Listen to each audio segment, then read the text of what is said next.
Welcome in, Giants fans, to our broadcaster series. I'm so excited to spend the afternoon with Frank Paul. Yeah, you guys know him as FP. Frank Paul Santangelo. How are you? I'm great. Great to be here. Thanks for having me. It's always so good to see you. It's so fun to be with you because I have been working with you for so long. I think a lot of people don't realize, and with this youth movement with the Giants, I think we have a lot of new fans, and you might seem new to people, but he's been around. He's been around for a while. But let's start with what you are doing right now, currently, KNBR and the Giants. Tell us a little bit about your role. Well, I'm hosting KNBR tonight from 6 to 10 p.m. Monday through Friday on KNBR, and it's great to be back in San Francisco after being in D.C. for over a decade and being the color analyst on TV there for the Nationals, and after getting my start with you and what was it, Comcast Sportsnet Bay Area or Fox Sportsnet Bay Area. Yeah, way back in the day. It's been more names than this park, which is hard to do. We started together. We did. And so, yeah, the whole thing's kind of evolved, and now I'm back home with the family and with this family that's always been family to me, the San Francisco Giants. And it just feels so great to be around people that help me get my start in the business and care about me, and to be back in San Francisco with the best fans in the world. And, growing up a Giants fan and growing up a Giant, to be back on KNBR and talking Giants baseball every day, and to be a tiny, itty-bitty little piece of the best broadcast team in baseball right now is just like I'm getting goosebumps talking about it. You're actually a pretty big piece. Let's go back, though, because your life has so come full circle at this point. But for those who only know you as a broadcaster, you were a player and grew up in Sacramento. So tell us a little bit about little FP and his dreams to become a ball player. And I know you studied communications as well, so I want to get into when broadcasting started to enter your mind. But let's just start about growing up in Sac and being a Giants fan and what that was like. All right, I studied in college while I was playing baseball, kind of. I was born in Michigan, and so my first ever experience with baseball was to a Tigers game at Tiger Stadium.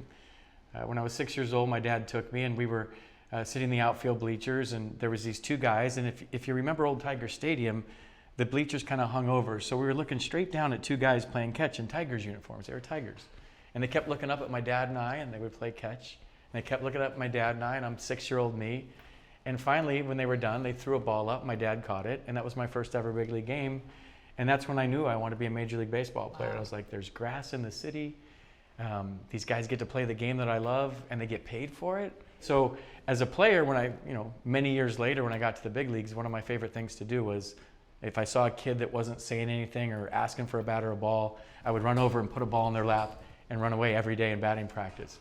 But yeah, then we moved to California, and all my friends were Giants fans, so I had to pack the Tigers stuff away. I'm still kind of a closet Tigers fan.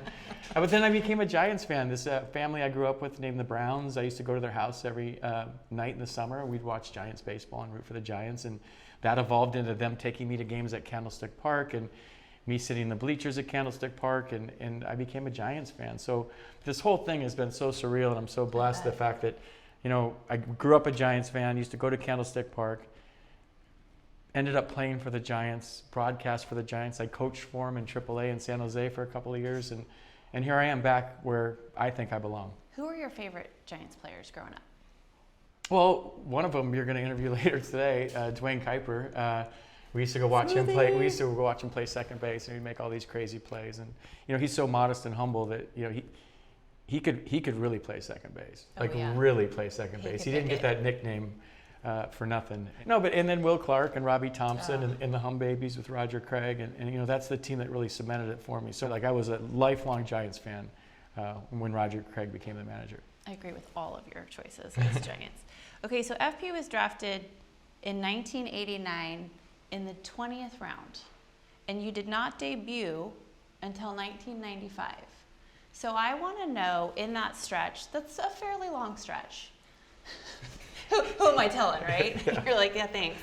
But I find that fascinating because somebody who puts in that time shows true resiliency. What kept you going during that stretch before you made your debut? I've had people say, you toiled in the minors for 7 years. I got to play baseball for a living. Mm-hmm. I didn't have to go to class. You wake up at noon, you go to the ballpark with all your buddies, and then you play a baseball game, and with a dream. and a dream of one day becoming a Major League Baseball player. And for some guys, that dream fades quicker than others, and they get hurt or they have some unfortunate situations where they get released and they don't make it. And I kept progressing in the minors, and I got to AAA and was stuck there for 4 years. And I had a wife and a kid, and I was making $10,000 a year my last year at AAA before taxes. $10,000. You get paid for 6 months. I was making $2,100 a month. So after taxes, $10,000. And I remember coming home one winter after my 7th year in the minors, and my dad said, "Are you sure you still want to do this?" Mm-hmm. And I was kind of pissed off that he said that. I'm like, yeah, I still have a uniform on. I'm going to make it. So I would say, Amy, like, it was just believing in myself, mm-hmm. because I was performing well enough in the minors, and guys would get sent down and say, you should be in the big leagues. So that dream never faded. And I knew as long as I had a uniform on, I had a chance. And then after 7+ years in the minors, a guy named Felipe Alou went to the GM and said, I want that kid from AAA. And I got called up and spent 7 years in the big leagues. So your debut, what do you remember? It was August 2nd, 1995. I'll never forget it. I think he's going to remember everything. Yeah, I mean, I'd probably go on way too long here, but I got called up to Montreal. I got called in the office the night before, and I was the guy that used to break things when I made an out, and I was breaking lights and I did tunnel in AAA, and I broke a chair. I was frustrated, maybe over a lot of things at that point. And they called me in the office, and it was Bill Guyvette, my manager, Pete McCann, and they said that, we can't take your money, we can't fine you, but this crap's got to stop. The breaking stuff after you're making outs has got to stop. Your salary's not going to cover. Yeah, we don't want to take your money anymore. And you're going to have to sign autographs before the game tomorrow. We're going to make you get here early and sign autographs before the game. I was like, don't treat me like a kid. I'm 27 years old. Like, I'm not doing that. And he just slyly said, in Montreal tomorrow, you're going to have to get there early and sign autographs before the game. And I went, wait, Montreal? And like, yeah, you're getting called up. So they said, don't be late. Well, we all cried. We had to cry. And I came out, and all my buddies poured a beer on me in the clubhouse. I just looked at them. When you play with guys for so long, I just kind of gave them a look, and they went. And so I got there at 12 o'clock for a 7:30 game. The GM, Bill Stoneman, Bill Stoneman came down, and they had to open the clubhouse because it was locked. And he said, congratulations, FP. We're also happy for you. He goes, don't you think you're a little early? And a corny line, I said, I've been waiting my whole life for this. There's no such thing as early. Yeah. He still tells that story.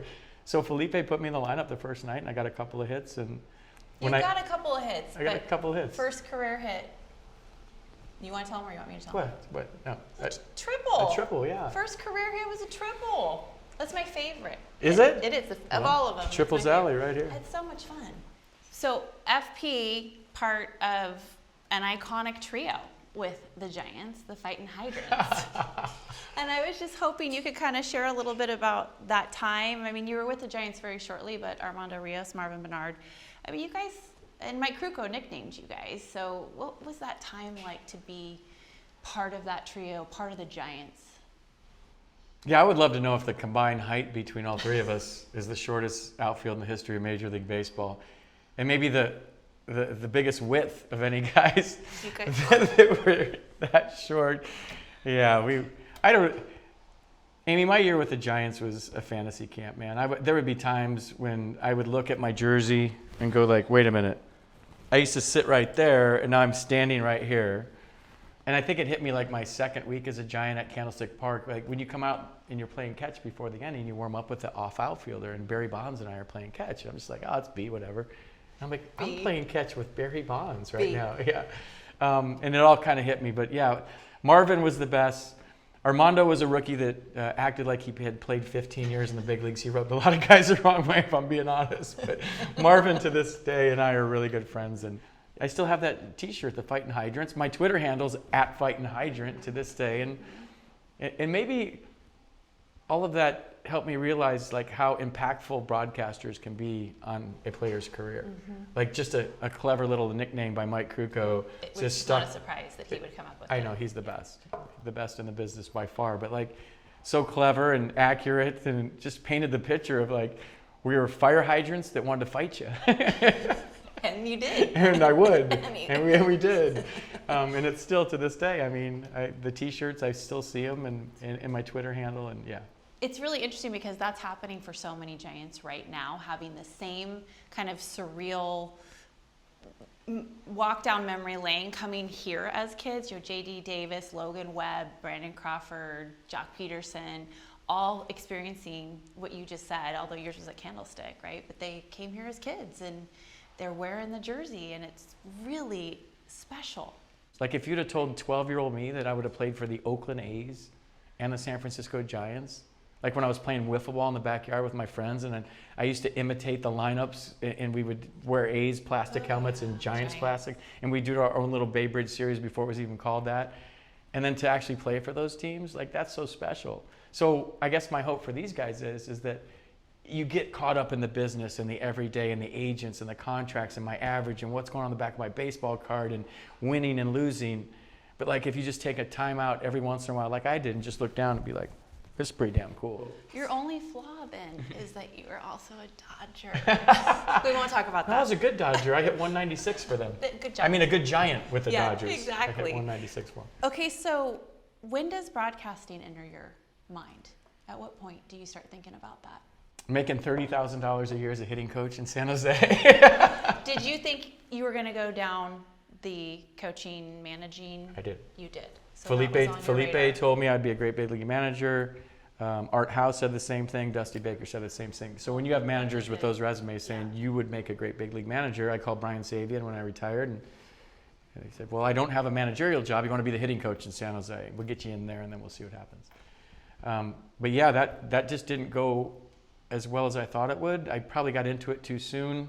I had spent so much time in the minor leagues that riding buses again and staying at crappy hotels wasn't like part of it. So I went to Dwayne one day, and everyone told me I was a good interview and as a player, and I was a broadcast journalism major, and I went to Dwayne and said I want to get into broadcasting, and Kite said call Bob Agnew at KMBR, and then it just started going from there. And I didn't know, as you saw me really raw when I first started, I didn't know what I was doing, and I tried hard, and that didn't work out, and then all of a sudden I came to San Francisco. And well, you say you tried hard. You had a great work ethic. So I've known, I guess I first met you 2008 was when I started covering the Giants, but prior to that, I was producing Giants pregame, and you were on it with Rennell and Bip. And he was hard to corral, I'll say that. He was like very excitable. That's how I'll describe that's you. so sweet of you to describe it like that. I think he was just really excited about Crazy the game ADD. starting. Yeah. But you knew what you were talking about. And when you watch the game, and you can hear it in how you broadcast now, how clear you paint the picture. And of course, you spent a lot of time studying. I mean, I watched you in the booth with Kruk and Kipe. So let's just kind of take us through that path of radio with the Rise guys to coming here. You were on Giants pregame when we were Fox Sports Net Bay Area, again, one of those names like way back, and that evolution, like where you really started to feel your vibe and your groove. When did you start to really feel comfortable? Ooh, that's a really good question, Amy.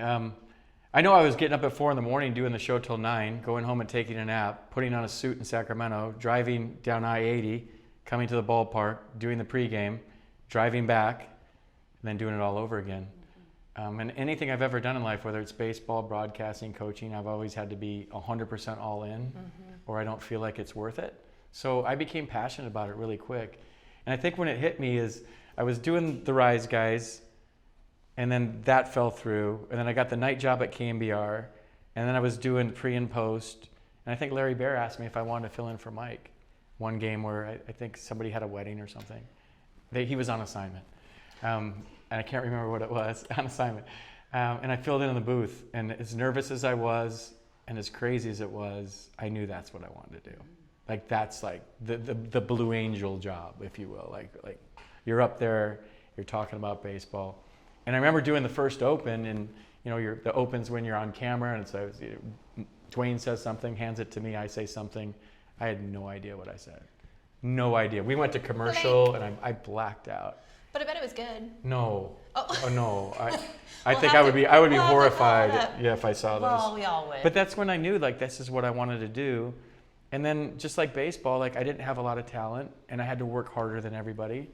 And in broadcasting, I try to take that same work ethic that I had in baseball and work as hard as anybody, and be prepared all the time and do my prep work and my homework to this day. Okay, so you sit in, I see you sit in with Mike and Dwayne. He was studying, he was sitting behind them, watching them. I'm sure not bothering them at all. But you were absorbing all this, and then you get an offer to go to DC. Yeah. So you're learning from the best, and boom, you land a job. What was that moment like for you? It was crazy. Well, first of all, they'd tell you I pissed them off because I just want to sit in the back of the booth and watch their rhythm and how they did it in case that ever happened, because that's what I knew that's what I wanted to do. And oddly enough, after the Giants won the World Series in 2010, I got an interview with the Nationals back east, and it was like 150 people going for basically Mike Krukow of the Nationals, the color analyst on TV. And they narrowed it down to 5 and flew me back, and I'm like, I made the 5 finalists. Like, this is a great resume builder. Top 5. They called me a couple of weeks later and offered me the job, and the first person I called was Dwayne Kuiper. And yeah, I think I was driving on 101, and I said, am I ready for this? That was my first question. He goes, you're absolutely ready for this. And he might have lied, because I don't think I was. I was just going to say, Dwayne would not tell you that. I don't know. Because Dwayne doesn't lie. He tells you exactly what he thinks. This is true. So yeah, then I went back there for a decade and was part of a World Series championship again. So the 2010 a World Series, 2019 a World Series. So pretty good decade to bookend it with a couple of rings. So now you're doing play-by-play. So now you really probably are talking to Dwayne a lot. You're on radio doing play-by-play, which is worlds different than being a color analyst. How challenging has that been for you? Very, but I love a good challenge. I love to beat the odds. That's kind of ingrained in me. Mm-hmm. I thought I worked hard as an analyst, but as a play-by-play guy, it's 10 times the preparation. But it's fun. It's a little daunting and intimidating because, like, it was like when Barry Bonds didn't play left field, and like, oh, that's Santangelo out there. I came to see Barry Bonds, and like when John Miller takes a day off, and like that's Santangelo on the air. Like, where's John Miller? So I'm kind of used to it.